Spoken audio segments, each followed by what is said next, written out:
Oh yeah, Thanks for having me and tolerating me. I represent exactly 10% gender minority. And that's all. Ideally, I would have preferred the first author to present the paper, but due to the family circumstances, she couldn't attend. So I am improvising. I'm sure that I will not be able to do justice with the topic and with this environment, but I will tell that. So the context is British Pakistani female managers and professionals, and I'm glad that our emerging gender scholar Maimuna is also here, because Maimuna has recently conducted extensive study on South Asian origin Muslim women in the UK. And 2 or 3 of the papers are currently in the pipelines. Why is this group important? Obviously, due to a number of reasons. Gender is an obvious reason, but then there is also an issue of intersectionality, that there is an intersection of gender and ethnicity and religion. So these are the 3 obvious intersections.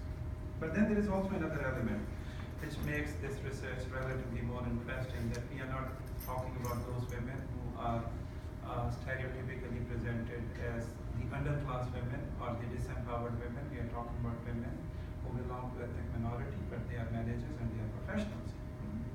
There's also another thing which is not there in the heading, but let me contextualize it, that those women, they also happen to be not first generation migrants, they are second generation. So technically they may not be migrants, they are daughters of those people who were born in the UK.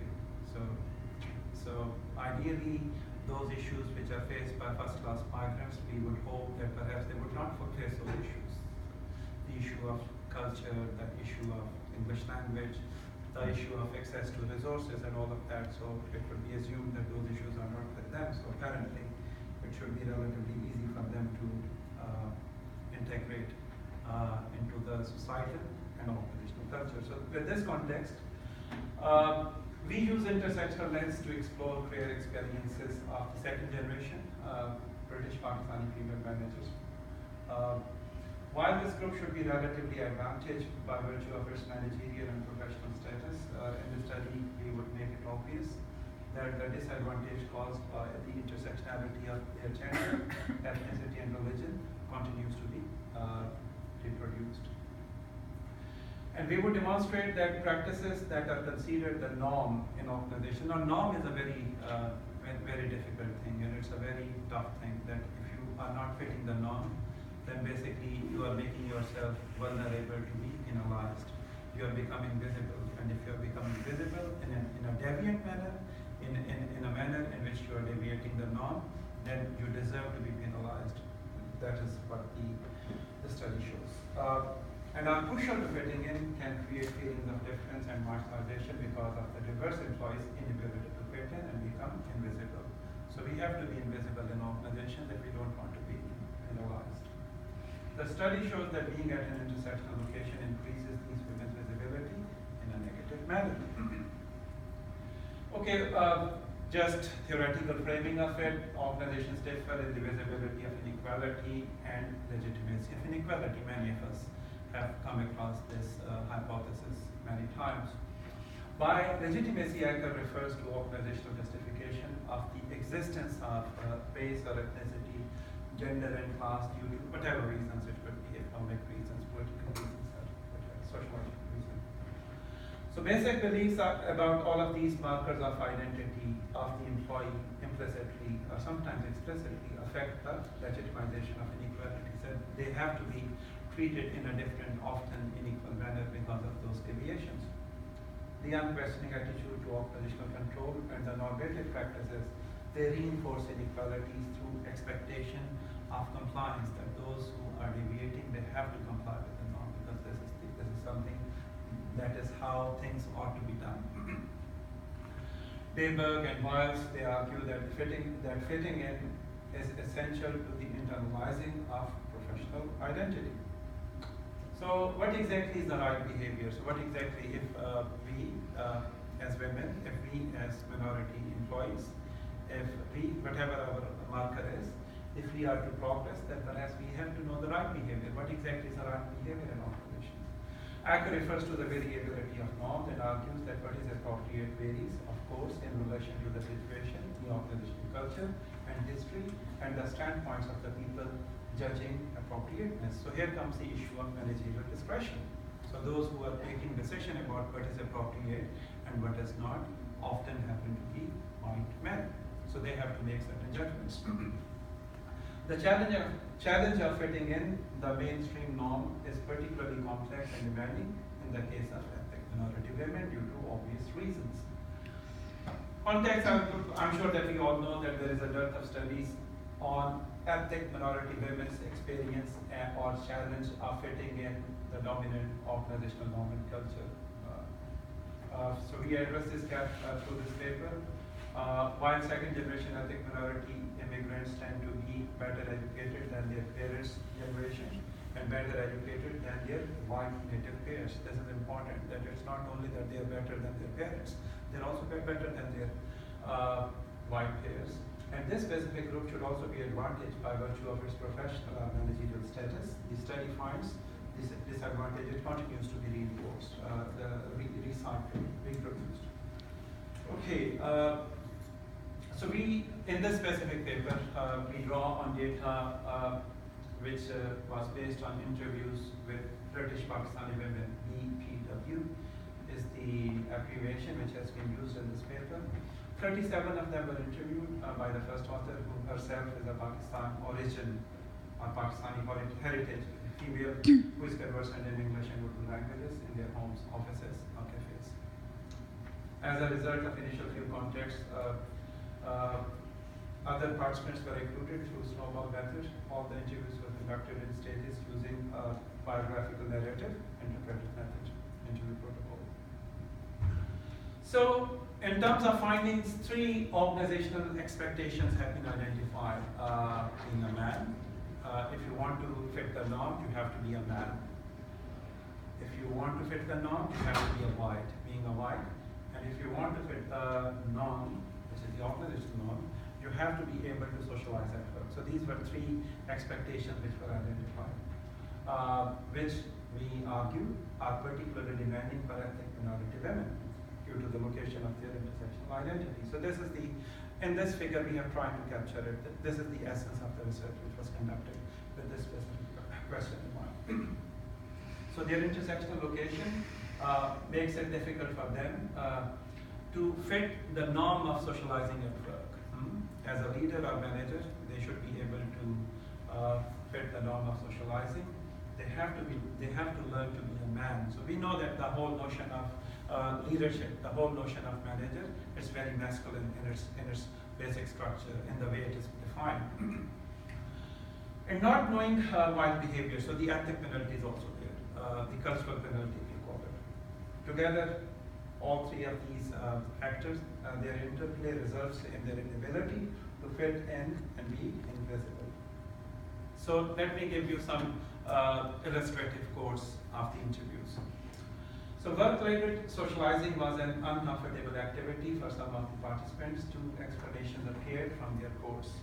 The presence of alcohol during the socializing process at work and after work, and interaction with men.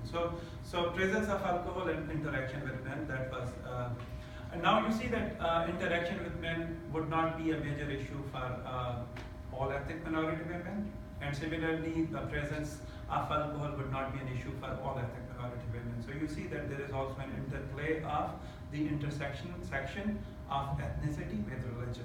So this is something which was specific, an additional layer in this specific case.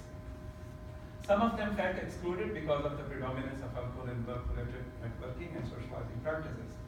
Here is a quote: Arifeen, who has taken time out to homeschool her children, is a successful lawyer and speaks of her time at the law firm. So what does she say?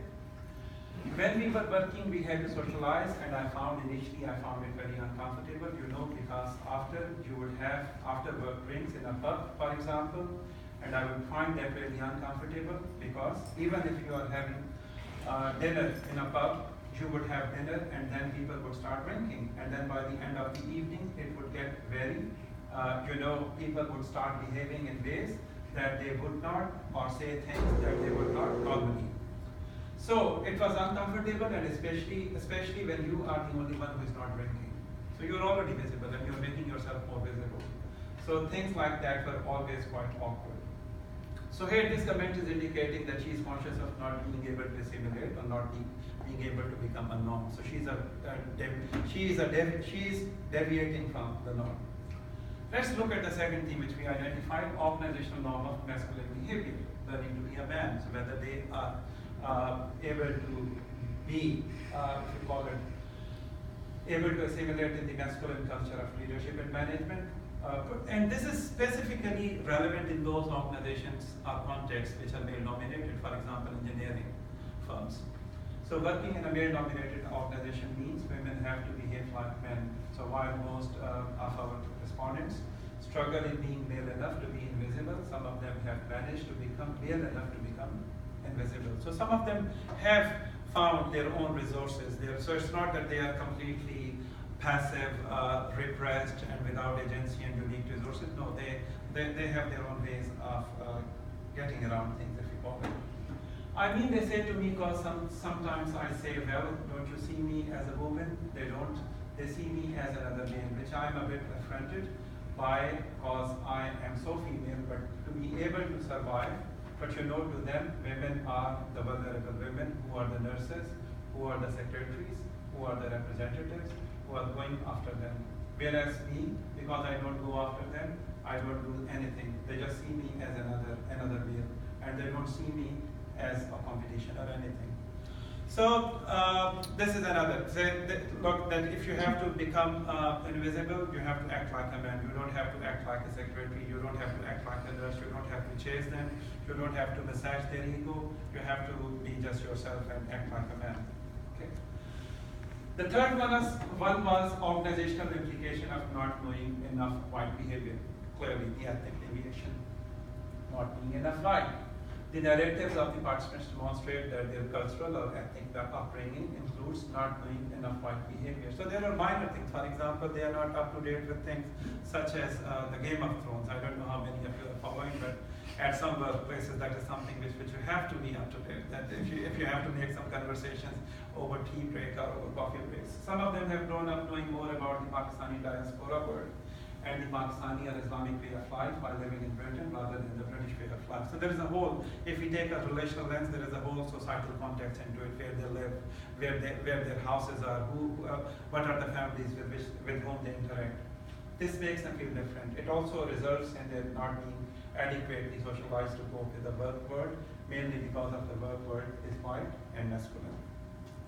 So one participant says, so I've always consciously known that. So if I look at certain department, I'm the only Asian girl, South Asian if you call it, in the whole of the department. So there is over 200 people who work in this department, in this organization. And there's me, and yes, I'm absolutely there.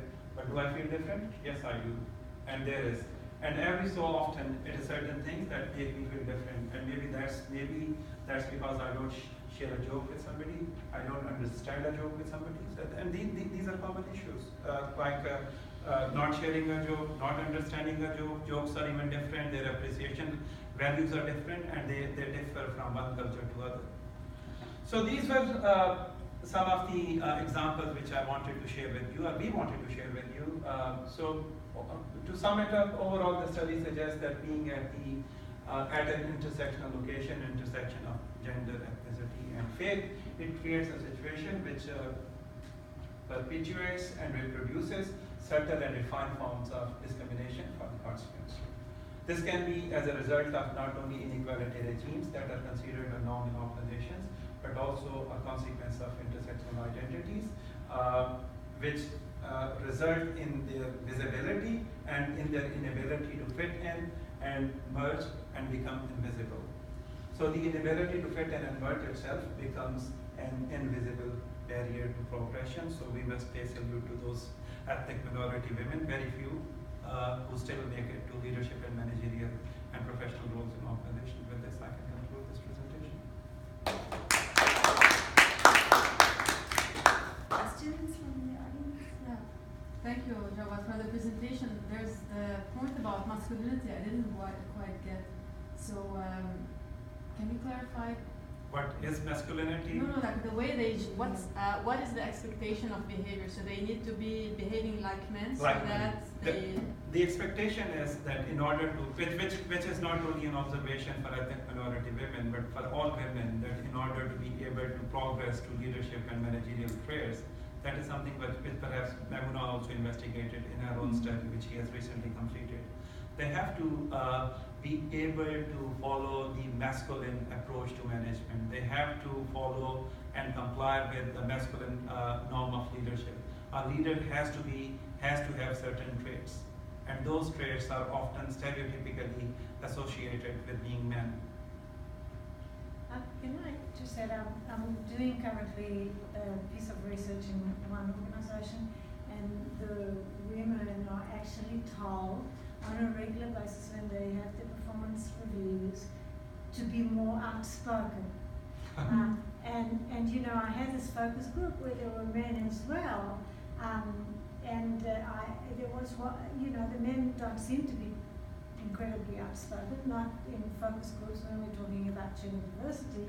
And I asked them, have you ever been told in the performance review to be more outspoken? And they said, no. And some of these guys were really like introverts, very, very quiet. So it's not just that the women pick up these signals that they have to work long hours, be more aggressive, be more outspoken, or whatever, but they explicitly told in the performance reviews, if you want to advance, it would be good, you know, if you behaved more. You would be considered for promotion, you would be considered very positively in your appraisals. So that is where perhaps we are referring to the inequality regimes, that the very way management and leadership and their notions and the whole infrastructure is created, that is created in a bias towards men, not women. So women are expected to comply, but not redesign the whole thing. But also I think that what it shows is that if you're a man, you get it away with not being outspoken because you're a man. Right? You're a man. You so can that gives get away you with that. a card, you know, it's like out of prison card. Whereas if you're a woman, because of your visibility in a male environment, they pick on these things and they use it to legitimize not promoting women. It's because you're not outspoken, you're not aggressive enough, you're not whatever. So one the common standard, and you're held to that standard Yeah. if you're a woman, but you're not necessarily held to that standard if you're a man. Yeah, dual. Right. You see that those criteria, they are made double hard. For example, I remember one interview, in fact more than one interviews, but one theme which emerged to me in my study in Australia with ethnic minority, men and women, both of them. They said if we have to get promotion, we have to work twice hard or thrice hard for the same thing for which our peers would be promoted 3 years ago. And that is not unusual when you look at gender studies. Women have been saying that. So maybe there's a double barrel, you know, it's more so if you have an intersection. Effort the ways. Yeah. Sorry, I just wondered whether there was any comfort or the strength these women got from being professionals. The whole idea about professional identity, like, you know, I'm a doctor or an engineer or I'm a senior manager, whether that in some way kind of gave them strength when all of these other things were draining them. I think this is a valid question. I don't have access to the whole data. The data belongs to Shehla, Arifeen. But based on my own studies elsewhere, I would say that yes, if you are referring to women's own agency, women's own resourcefulness, and for example, do they get some solace from the fact that they have been able to, despite all the odds, they have been able to make it to the leadership or professional status. Yes, indeed, my expectation and assumption would be that they would be drawing courage from this very fact that they have gained it. So were all these women of Pakistani Origin, heritage, but they were born in the UK. Okay, even though you said one was Asian, so that was. So, sorry? South Asian. South Asian. South Asian. But they were in this specific study. I shared, we shared interviews with those women who were BPW, British women, British Pakistani women, or British women of Pakistan heritage.